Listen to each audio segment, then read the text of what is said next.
everybody, and welcome to the Wonders of Weddings webinar series.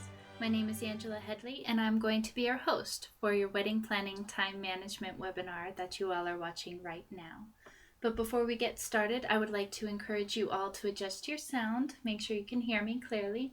Also, you may want some way to take notes, and make yourselves comfortable. We're going to be here for about 45 minutes to an hour. While you all are doing that, I'll just give you a brief history on how this webinar came to be. A couple years ago, I had a bride come to me. I knew her well. She was so excited. She had just gotten engaged. The catch was that she wanted to get married in 6 weeks. And when she asked me if I could pull it off, I got this horrible feeling in my stomach, wondering if it was at all possible. Not only that, but she later informed me that she had nothing. No ring, no dress, no venue, no nothing. So we had to make it all up in 6 weeks from scratch. And to make it even more difficult, she wanted to have it in her hometown, which was about 150 miles away from where I live.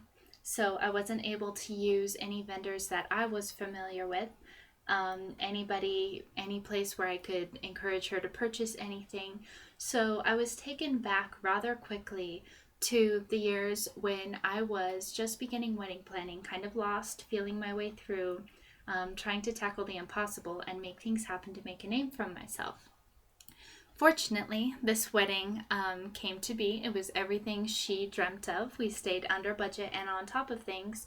But if it weren't for the tried and true methods that you all are about to learn in this webinar, I don't think it would have been possible. So thanks to that, this webinar was inspired. It came to fruition, and now it's your turn to learn all of the tools and techniques that helped us make a miracle for one of the brides I've probably been closer to than a whole bunch of other ones that I have ever worked with. So without further ado, if you guys are all ready, let's get started on your wedding planning time management webinar. Now, just a quick overview of this. We are going to cover planners and coordinators, how they can help you save money, how they can help you save time, and the differences between the two of them because they are not the same. Also, we're going to briefly cover some of the secrets of wedding planning that will help you better manage your time as you go through all of the wedding planning basics for most of you, probably for the first time in your life. We are also going to cover how to budget your time, because just like budgeting your budget and all of the money that you've made, you also have a very limited amount of time, I'm assuming, until the wedding date that you've selected. So we're going to help teach you how you can best manage that and stay on top of things. With that, we're also going to cover how to create an effective calendar. This is going to be your go-to guide throughout your wedding planning process to kind of keep you guys up to date and on track, and if you get behind, help you catch up. But even with the calendar, there are some tips and tricks to help you play catch up, and we are going to conquer those too. So if you should fall behind due to an illness, a holiday, or you just want some time away from wedding planning, you don't have to worry about it. We'll get you back right on track where you guys need to be.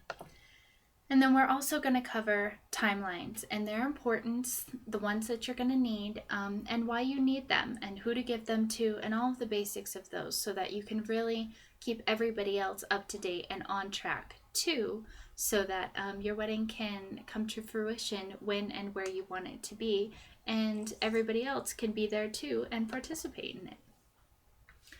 So let's begin with planners and coordinators. There is a big difference between planners and coordinators, and while some of them exhibit this difference quite obviously, others of them it's kind of hidden. So I would encourage you all to sit down if you are thinking about having a planner or a coordinator and just go over everything that they're going to do.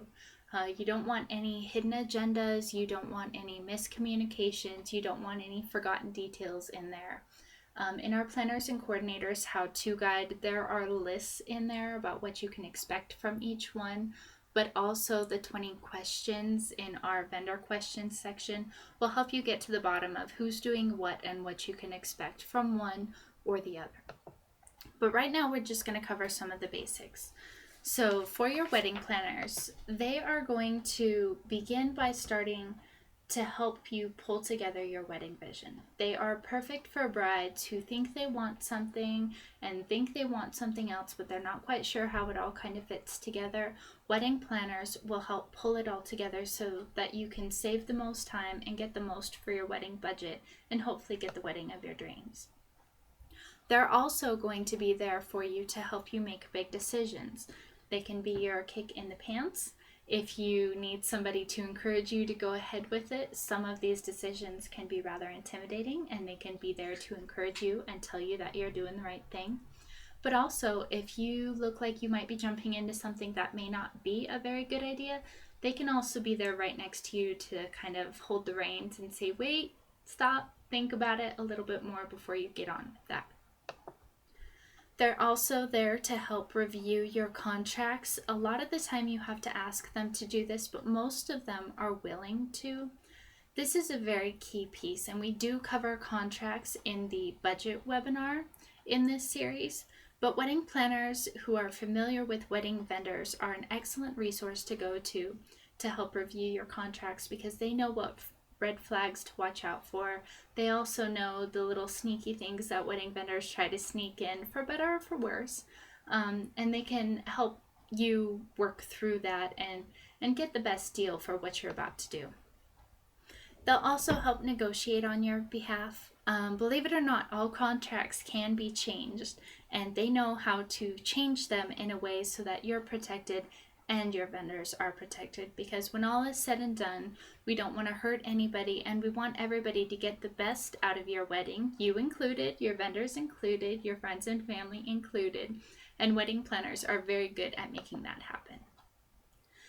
They're also there to help keep you on track. I have countless times had to call brides and say, we need this done by the end of the week, and they say, well, I can't do it.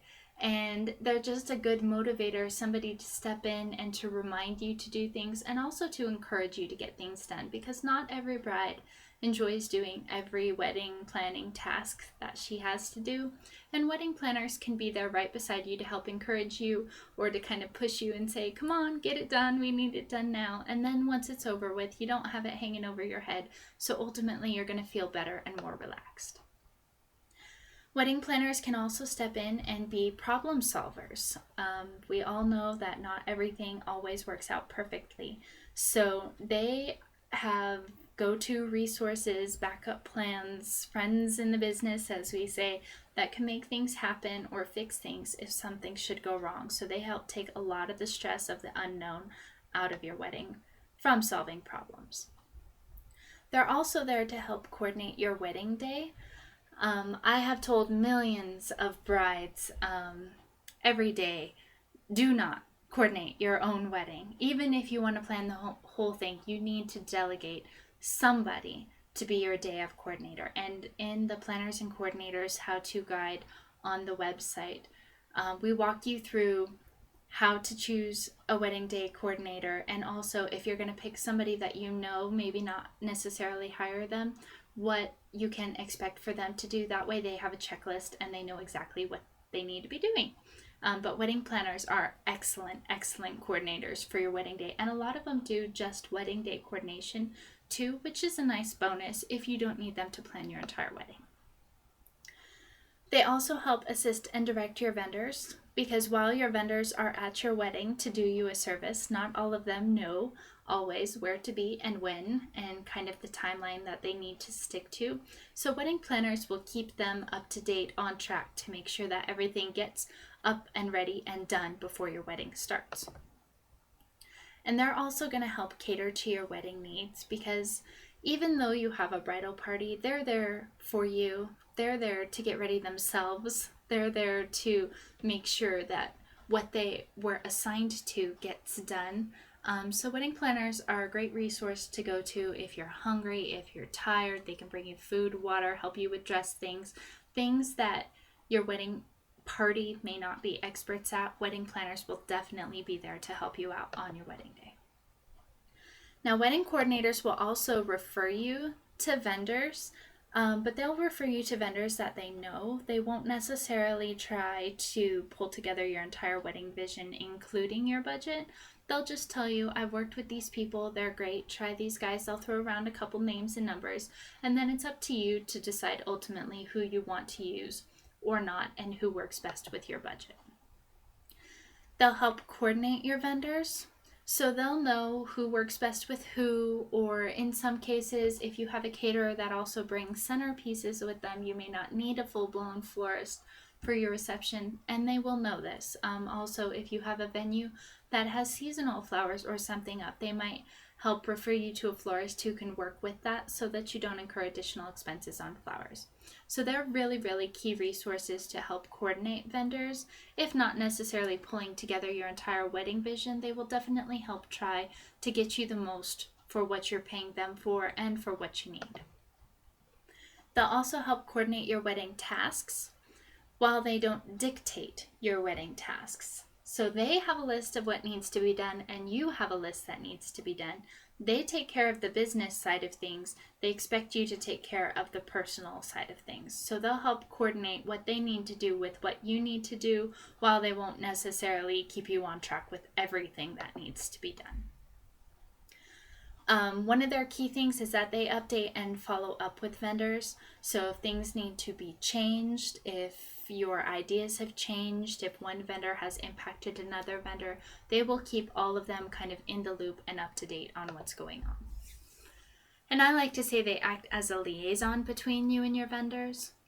For an example, if you say that, oh, I don't want those blue tablecloths, and instead I want a more teal green or something, I think that would look better.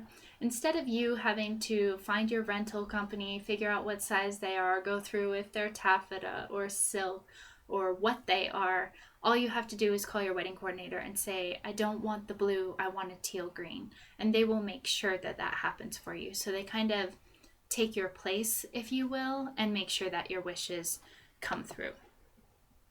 They'll also help you create timelines. We have a timeline section in this, so you may or may not need them for that when we're done.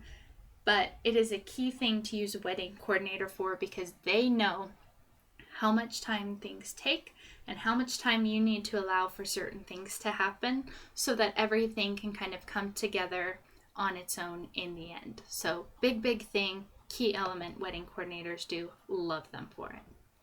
They're also there to help sort out last-minute problems.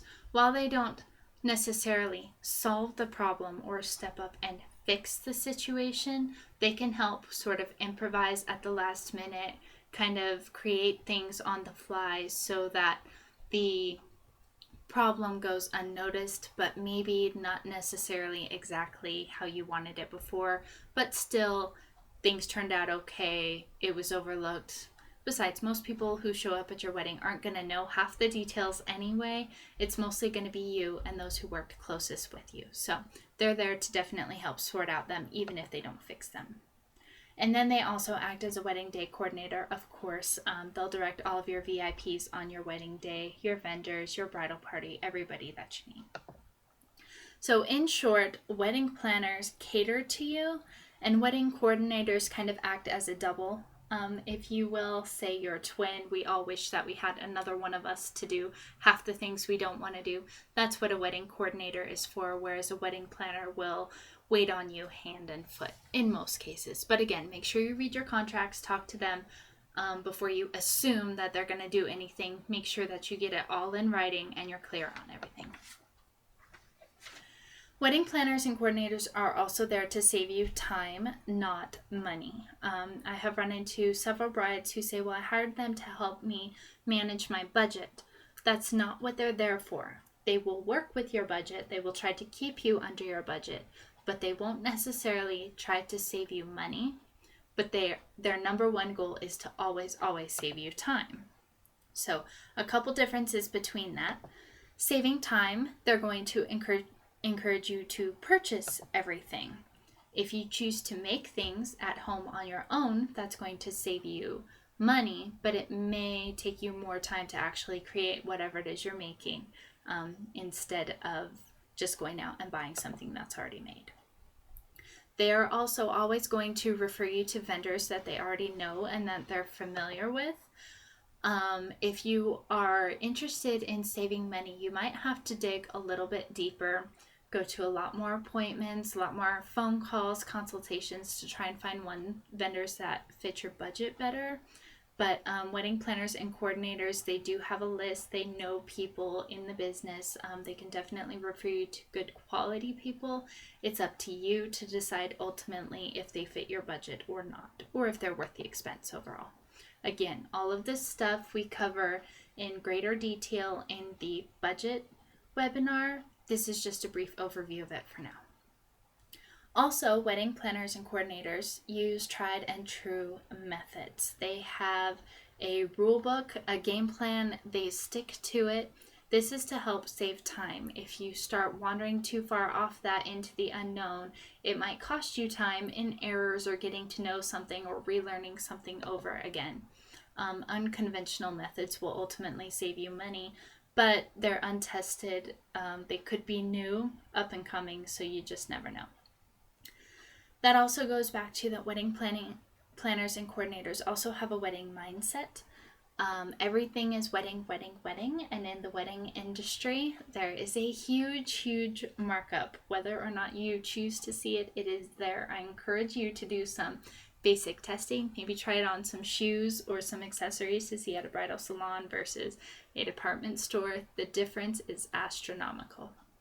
And that goes back into the fresh ideas, getting out of the wedding box, if you will, and trying something new that might yield the same results. And then wedding planners usually have a team that they already worked with. Again, they're trusted vendors, but they are designed to be able to make one phone call, say I have a bride who needs this, and they say, okay, we'll give it to her. If you need to outsource help or outsource vendors or outsource something else, you don't necessarily have the guarantee of are they going to work out, so you might want to do more background checks, more follow-throughs, to find out before you do it, but ultimately that could save you money in the long run. And then once all that is said and done, really it boils down to 3 things that are going to affect your wedding. Obviously, the first one is the budget, how much money you can spend on each item. Then what we're talking about is the time, how much time you have until your wedding date. Most of you probably at this point in time have a wedding date in mind, if not already set in stone, so your time is ticking away. And then the quality of the products and services at your wedding. Now, in the business world, we have these same things to work with, but we like to say that you can pick 2. So, usually it is the budget and the time when it comes to weddings. You have a wedding date set, so your time is already ticking away, and there's only so much money you can come up with. Every bride has her own budget, but usually it does have a cap, it has a limit, and so it is something that's pretty set in stone. So then it comes down to what quality of products and services can you afford with the budget that you have and the amount of time that you have. If you let time get away from you, you are ultimately going to have to pay more to get the same quality of products or services in order for them to hire more people, to create it, to rush it, or you're going to have to sacrifice the quality if you only have so much money so that they can still hire those more people or just have that one person working on it, but now you have less time, so ultimately your quality suffers. So keep in mind that if you can stay on top of your time and you can stay on top of your budget, you can usually control the quality too. That is a good thing. But if you start letting time get away from you, you're going to have to sacrifice your budget and pay more, or the quality, go with a lesser quality for the same budget. All right, let's get into some of the basic secrets of wedding planning. Most of you are probably watching this because you're thinking that you might want to plan your own wedding, you are planning your own wedding, or you're working with a wedding coordinator who expects you to do a lot of planning yourself. So here is the best way to become your own wedding planner. And I love this animation because this is what Wonders of Weddings was created to do. We are here to take you from I don't know if I can do it, to, aha, I got this, no problem. So let's get started on some of those key things. The first and foremost one is to get organized and stay organized. Now, I'm sitting in an office right now that has trash and papers all over the place. I understand that happens to the best of us. The bottom line is that can you get organized and stay organized over and over and over again, even though in the process some things are going to get a little messy and a little out of place. The next thing is get the tools. Wonders of Weddings was created to give you all of the tools and resources you need, and this is where we constantly ask for your feedback. We want to make sure that all of our brides are getting everything you need. So, with that said, visit wondersofweddings.com and you will find all the questions you need to ask every single vendor that you come into counter with. You will get everything kind of set out before you so that there are no ifs, ands, or buts, or oh my goodness, I forgot to ask him that, or I wonder if this will affect price. Everything is already in there.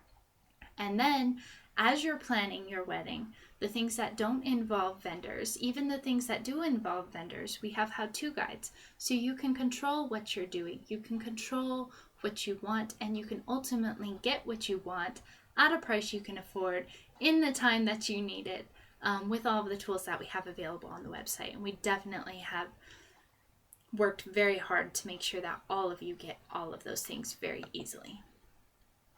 The next thing, which is probably one of the hardest things that most of my brides go through, whether they're planning their wedding or they hire a wedding planner or not, is to grow some thick skin. Not everything is going to go your way. Some things are going to hurt. Some things you're going to have to get up there and you're just going to have to battle them because you don't like it, because it's hard, because it's not what you wanted, because you have to work through some problem. You're going to have to grow some thick skin, and just remember that whatever is happening will end.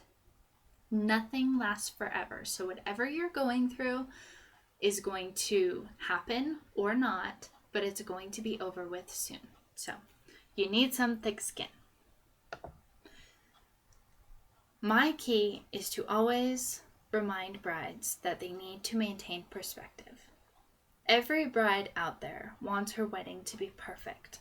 Every bride out there wants her wedding to be special. The problem is that a lot of them want this so much that they're willing to sacrifice relationships, money, and go into debt, the relationship with their fiance by just arguing all the time, for something that's going to last one day. Now, I'm not discounting this in any way. I understand your wedding is one of the most important days of your life, but you also need to remember that it is one of the most important days of your life. There will be other ones. There will be the day you buy a house, the day that your first baby is born, the day your baby leaves to go away to college, the day your parents have their 50-year reunion. There will be other important days. So be very mindful about what you're willing to sacrifice for one day in several other exciting moments in your entire life. Also, be prepared. We have, as our free webinar series, a webinar that is about 7 mistakes that a bride could make to destroy her wedding. That webinar is all about how to be prepared for things that could go wrong, so that if they happen, then you are prepared. You don't have to think twice. You're not caught off guard. You have an action plan in place so that you don't have to worry about it. Most wedding planners have something like this in place. They have backup plans, they have guarantees, they have insurance policies, they have all of this stuff so that they're protected. But if you're going to act as your own wedding planner, you're going to need that protection in place. You're also going to need to delegate wisely. There are lots and lots of things for you to do. Lots and lots of projects, decisions, tasks, all of that. You're going to need all the help you can get. And most of you don't have unlimited time to accomplish these things. So we will teach you how to delegate to people so that you can maintain relationships and get what you want done in a way that meets your standards or at least comes close. and still maintain your relationships with these people because they were there before you got married. That's why they're part of this and they're excited for you, and hopefully they will be there after you get married if you can all maintain some sort of control by delegating wisely and being smart about what you ask them to do, and then they're more apt to willingly help you out. And probably the hardest thing for any bride out there, including myself, when I was getting married, even in work and business, is knowing when to let go.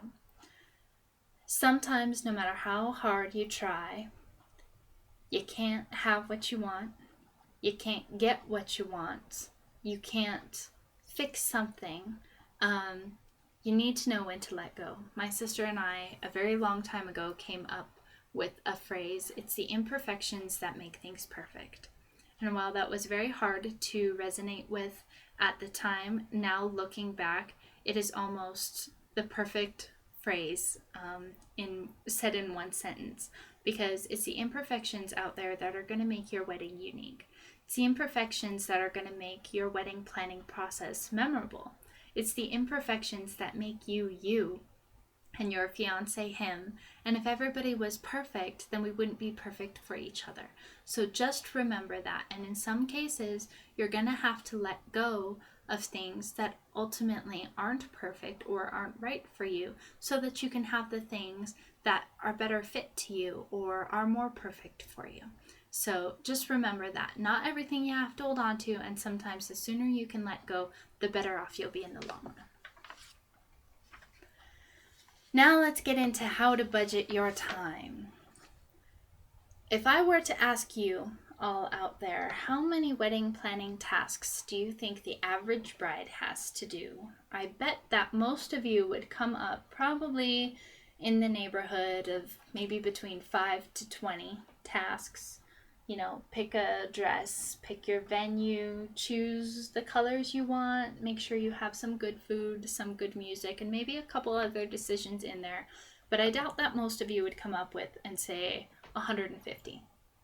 150 wedding planning tasks for the average bride.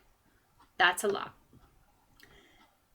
Couple that together with the time that it takes to complete each task, we're going to say about 10 hours. The reason for that is because, first, you have to identify the task. You need to know what it is that you have to do, or that you should be doing, or that you want to do. Once you've identified it, then you need to think about it, dream about it, plan it, come up with how it's going to happen, give it some thought.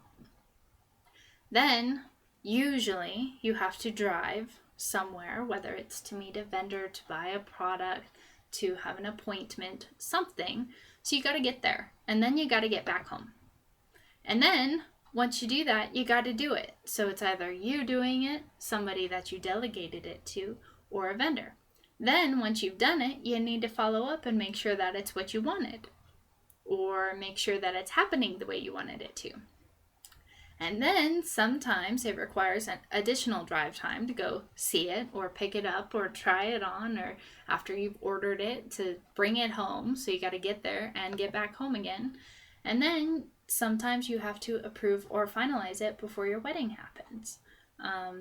Happens in the case of vendors such as caterers, florists, people that are creating things. You got to make sure that you like what they're going to do before they do it. And it takes a long time to get from the unknown of I don't know what I want to something written on paper to the actual thing itself. So it takes time.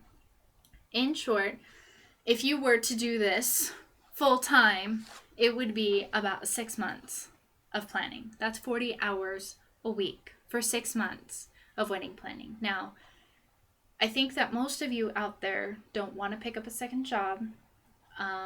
Don't really want to take on 80 hours a week to plan a wedding. So we're going to teach you how to do that right now so that you don't have to lose your mind, you don't have to get a second job, and you don't have to work 80 hours a week for 6 months to make your wedding happen.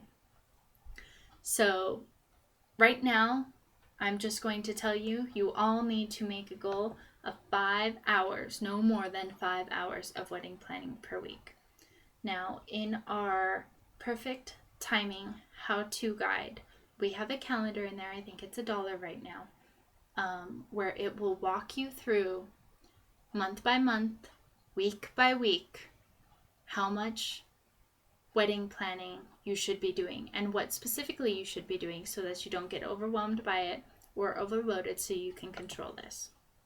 5 hours of wedding planning a week is equivalent to 1 additional hour of your time Monday through Friday, so on all of your work days. So maybe instead of 8 hours you're working 9, or instead of 10 hours you're working 11 hours, but still bearable. Or you could do 2.5 hours on a Saturday and Sunday afternoon. So maybe cut it in half, do half with your mom, half with your fiance, or half with your maid of honor, half with yourself, whatever you need to do. Or spend an afternoon weekend and just spend all afternoon and do wedding planning or whatever you need to do for your wedding tasks. The reason we encourage this is because you need to be able to maintain your relationship with your fiance. I've had so many brides fall so much in love with their wedding planning that they forget about who they're marrying and why. Or worse yet, they get so overwhelmed planning their wedding, and without that connection with their fiance, they get so bogged down in the details that they forget the whole reason that they're doing this is because they were in love. They are in love, and they want to have this lifelong relationship with somebody that they do love, but they got to get through all these tasks to get there. So it's very important that you can limit it, so you can maintain that very special relationship that you have, so that you don't get bogged down by the details, and so that you remember why all of this planning is going on in the first place, because the planning part of your wedding is only going to last until your wedding day itself. The relationship part of your wedding is the part that's going to last a lifetime. So, in order to help you stay within those 5 hours a week, you are going to need to create an effective calendar. Now, I recommend the template that we have on wondersofweddings.com. It is under our how-to guides. It is the very last thing on the list, and I'm pretty sure that that is also $1 right now running promotion. But whatever you do, you are going to need a very good calendar template. This is an example of the one that's on the web. It's not blue. It's not 2 pages. There are 2 pages in there, and they are scored, so you can fit them in a 3-ring binder or something. You can print out as many as you need. But some key things when you're picking out a template. Number 1, make sure that it's blank and customizable.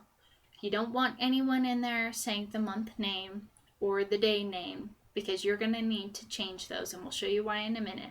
But I always say blank so you can customize it to fit you best. Also, I always encourage you to look for a place for notes. Not in the back, not somewhere that you're going to overlook, not in the front, somewhere that you're going to have to flip to, or at the beginning of every month, on the page where your dates are. And this is very important. I'll tell you why in a bit. Just make sure you have a place for notes. And also make sure it's big and easy to read. I don't know about all you guys, but I do not write little, and I do not like wearing glasses all the time. So the bigger, the better. You are going to write a ton of stuff on here. We're going to get to that in about 30 seconds. So just make sure that you have enough space so you can write in a way that everybody, including your fiance, your mom, anybody who needs to, can reference this, look at it, without needing a magnifying glass to read it. All right, so once you have your template, you are going to need to make it personal. I recommend starting with the month that you will begin starting to plan your wedding. So if you got engaged over Christmas and you are going to be out of town, you're going to have New Year's festivities, then you have your school semester starting in January. So let's say you're not going to begin planning until March. Start your planner with March. Anything you do up until that point is good, is awesome, but start your wedding planner at March. That way it will help you to tailor how much time you have and how much time you need to plan and schedule for each thing starting in March, so that you don't have to feel overwhelmed right now, or you don't feel like you're so far behind and have to play 2 months worth of catch up. So start with the month that you're getting married. Continue your calendar until your wedding date. I do not like it when brides get a calendar and they come to me and they say it ends at the end of the year, and then they need a new calendar. And then something in that first calendar they need to remember for the end, and they have to now carry around 2 calendars. I recommend have one in place just for your wedding, a new template, not mixed in with your school stuff, not mixed in with your personal life, nothing, strictly for your wedding, that starts the month that you intend to start planning your wedding, continues all the way to your wedding date. That way you don't have to go back through another calendar and find something that you left in there, and you don't feel overwhelmed by trying to play catch up. That it's all just in one space, start to finish, same time, easy to read. Once you have that, you'll need to fill in all of your dates. So whatever your year is, fill in your dates appropriately for all of your appropriate months, times, whatever that happens to be. Then you're going to need to fill in your to-dos on the appropriate days. Again, our perfect timing calendar is an excellent resource for this. But if you need to find an officiant by this date, or you're meeting with one on that date, it is a very good idea to put those in your calendar on the dates that they need to be done by. That way, up until that time you're done. Sometimes if you want to get into a lot of detail, I recommend, say, start dates for it too. So you have a start date for start looking for an officiant, and an end date by must have officiant by this time. That way you know your kind of window. But at the very least, put the finish date where everything has to be finished by. That way, if you don't, you can make appropriate accommodations later on to make sure that all of those things get met. Then your notes section is for very important details. This is for things like, don't forget to bring your shoes and undergarments to this dress fitting, or I can bring 2 guests to this tasting with my caterer, or I'm going to listen to these musicians. This is at a concert hall before a concert. Hors d'oeuvres will be served. That way you have all of the details you need for everything that's going to go on, so you don't forget anything and you don't have to fidget back and forth and spend a lot of time wasting trying to look for important things. They're right there on the dates they need to be done. All right, so now you have to stay on top of your to-do list. So here's how you do that. Say you're a very well organized, on top of it bride. Here's what your week looks like just in general. So Monday, Tuesday, Wednesday, Thursday, Friday, y'all have stuff to do, and then you're going to take the weekend off. Ideal situation, Monday comes around, you buy your dress. You buy your dress, you move on to Tuesday. Book your caterer, you move on to Wednesday. Write your vows, they're done. Thursday, you buy your cake. Friday, you find your DJ. And Saturday and Sunday, you get it off. Perfect world. Don't we all wish? So if you're like most of us, things are going to get a little iffy in there. Here's how you play catch up. If Monday comes and you don't happen to buy your dress, you now move that task to Tuesday. So now on Tuesday, not only do you have to book your caterer, you now have to buy your dress. So let's say Wednesday rolls around. You haven't done either of those. Now you have to write your vows, book your caterer, and buy a dress. So you see how your days are getting more and more, shall we say, scheduled, full of stuff that you have to do because you're not doing them. So now you've had off Monday and Tuesday. So technically, that kind of became your weekend. So now we're on to Wednesday. Let's say on Wednesday you actually do buy your dress, but you haven't had time to write your vows or book your caterer. Those then move to Thursday. So now you have to buy a cake, write your vows, and book your caterer on Thursday. So let's say that you actually do book your caterer on Thursday. So now you're getting things done. You're still a little bit behind, so you're still playing catch up. But again, you move those uncompleted tasks to the next day. So now we're working with Friday. We still have 3 things to do. We actually make time to buy our cake. So now on Saturday, we still have to find our DJ and write our vows. Now your weekend is a little taken up. So now Saturday comes around, say you actually do find a DJ. Then on Sunday, you're down to one last thing that you need to do. So it is a good way to play catch up. Just make sure that everything that doesn't get done moves on to the next day, the next completion date, so that you don't ever get something going a mile-long list of what you need to do on a day where you only have time to do maybe 3 or 4 things. So here is the number one key to playing catch up. I happen to love this quote. Don't put off until tomorrow what you can get done today. It was quoted by Benjamin Franklin. And I love this illustration too, because you will sometimes feel like this when time is just pouring down on you.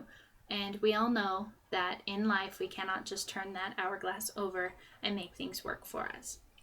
So my number one tip is to every day make a list of everything you need to do. And this goes back to a company that was going under. It was a very, very successful company for a while, and it was going under. And a key consultant came in and told the president, the way to make everything start back up, get back to normal, and become profitable again was to focus on every day what needs to be done. Not this week, not next week, not this month, not tomorrow, just every day. This company, while implementing these techniques, has turned around and now become one of the most profitable companies out there. But the same techniques that they used, you can implement for your wedding to help you have a very profitable, fun, dreamy, magical, and special wedding. Once you have your list for every day, prioritize it. Start with the most important things on the top of that list. So, say you need to find a DJ, say you need to buy your dress, say you need to call your officiant. If your dress takes 12 months to order in, that takes top priority. If you can find a DJ in 2 weeks, that's second. And if all you need to do is call your officiant and make a phone call, that's probably one of the least of your worries, because it can happen very quickly. So start with the most important things on your top of your list. And here's the key. Do not work past the first things on your list until they have been accomplished. Number 1 must be done before you move on to number 2. Number 1 and 2 must be done before you move on to number 3. You can't skip around here. If you do this, you will be able to catch up, stay on top, and be very efficient with your time and your resources that you have left without wasting a lot of them. All right, now we're going to go on to timelines. A lot of brides I know tend to ignore timelines. They think they don't need them, but they are very, very, very important. Here's why you need them. Helps keep everybody informed. You, your VIPs, your vendors, everybody that you're working with needs to know what's going on. They also help all of your VIPs plan ahead. So if somebody needs to be there and they need to arrange childcare, or they need to miss a class at school, or they need to bum a ride off of somebody, they can plan ahead for that. If they don't know and it catches them off guard and they don't have time to plan ahead, they may or may not be able to participate in some of the most important parts of your wedding, or your wedding planning leading up to your wedding day.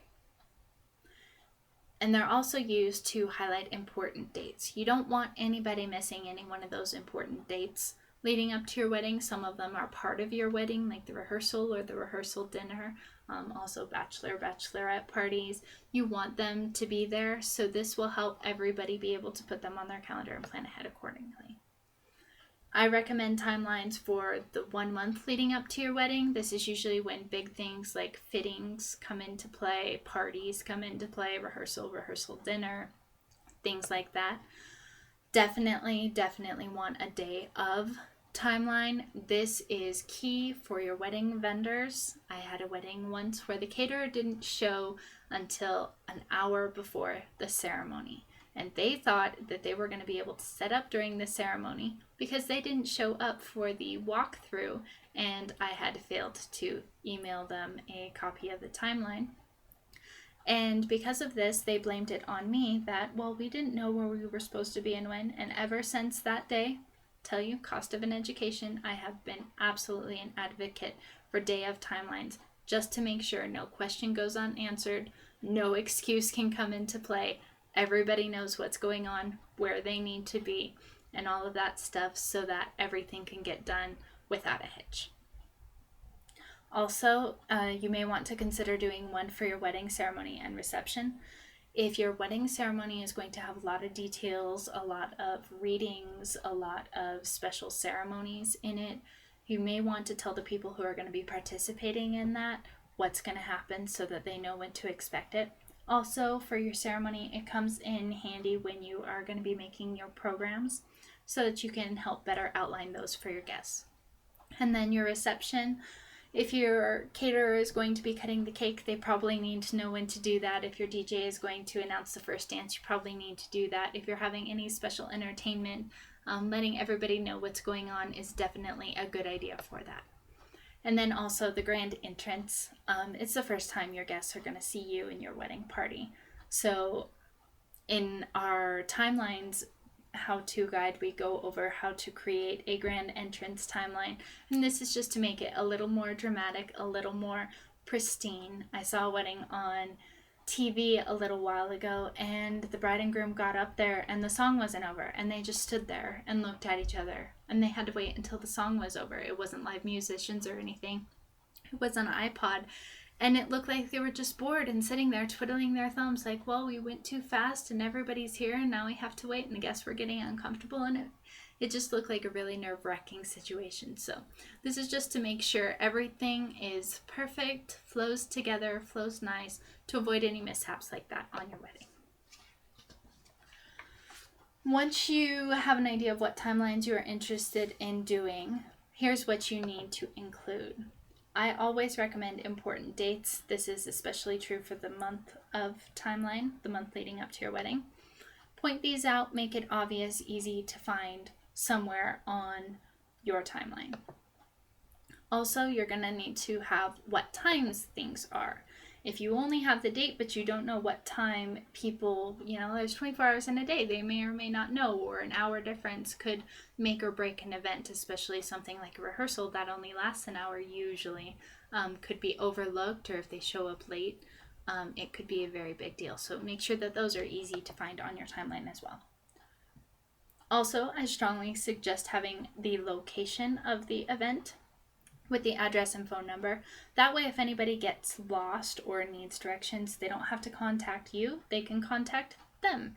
And this is one less thing for you to worry about, or navigation, or use something that they have so that they don't intrude on your precious time. Here's just an example of where those are on this example timeline. Also, I love to put who needs to be there. This just clears up any miscommunication, any doubts as to who needs to be where. If you list it on your timeline, you can have one timeline for 1 million people, and then each one can just go through and highlight their name or their profession and be at the right place at the right time. This will save you time from having to make different copies for different people and have all of that.